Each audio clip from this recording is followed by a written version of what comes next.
న్యాయం కావాలి అనేటువంటిది మీ పోరాటం.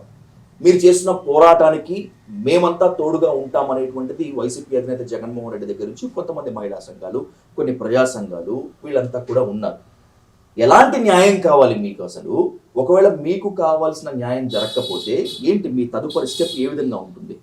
ఏం లేదయ్యా, మాకు న్యాయం మా బిడ్డకు ఎలా అన్యాయంగా అప్పుడే ఇంట్లో నుంచి పోయిన పిల్లాడికి వాళ్ళు కాపు కాసి చెయ్యాలని చేశారు.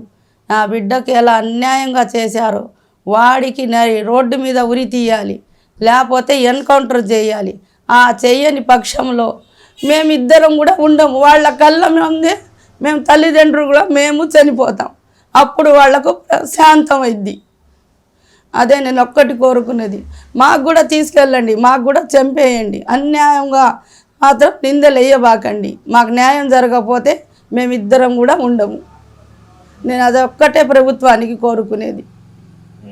ప్రభుత్వం తరపు నుంచి ఎవరైనా వచ్చి మేమున్నామని కానీ మేముంటామని కానీ మీరు కంగారు పడకండి, మీకు న్యాయం జరిగేలా మేము చూస్తామని ఇప్పటి వరకు ఎవరైనా వచ్చారా? అసలు ఎవ్వరు రాలేదయ్యా, ఆ జగన్ తప్ప ఎవ్వరు రాలేదు మా ఇళ్లకు. ఒక్క మాట వాళ్ళే అని కాదు, టీడీపీలో ఉన్నోళ్ళు చాలామంది ఉన్నారు, బజార్లో కూడా ఉన్నారు.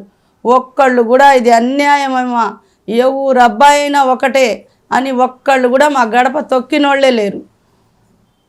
అమ్మ, చివరిసారిగా మీడియా సాక్షిగా, ఈ ఇంటర్వ్యూ సాక్షిగా చెప్పండి, రషీద్ హత్యకు ఎలాంటి న్యాయం జరగాలి?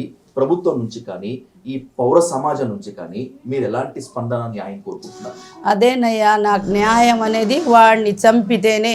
నా బిడ్డకు ఎలా చంపారో వాడిని చంపాలి, వాళ్ళు వెనకుండా వాళ్ళని శిక్ష పడాలి. అయూబ్ ఖాన్ని, ఆ షమీం ఖాన్ని, వాళ్ళిద్దరికి కూడా శిక్ష పడాలి. వాళ్ళని అరెస్టు చేయాలి, వాళ్ళు పేర్లు మాకు చూపించాలి, కేసులో ఉన్నట్టు వాళ్ళ పేర్లు మాకు చూపించాలి.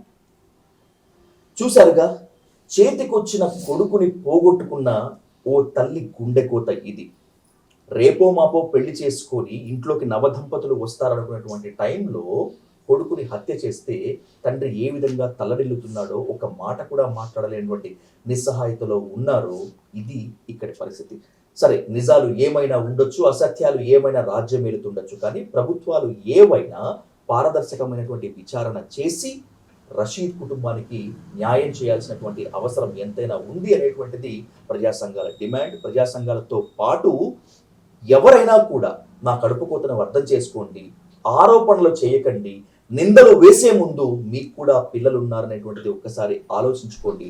ఒకవేళ మా అబ్బాయి గనక తప్పు చేస్తే ప్రభుత్వమే తెలుస్తుంది అనేటువంటిది ఆ తల్లిదండ్రుల యొక్క నివేదన. ఇది రషీద్ తల్లిదండ్రులతో హాట్ సీట్ విత్ విజయ్ సాధు.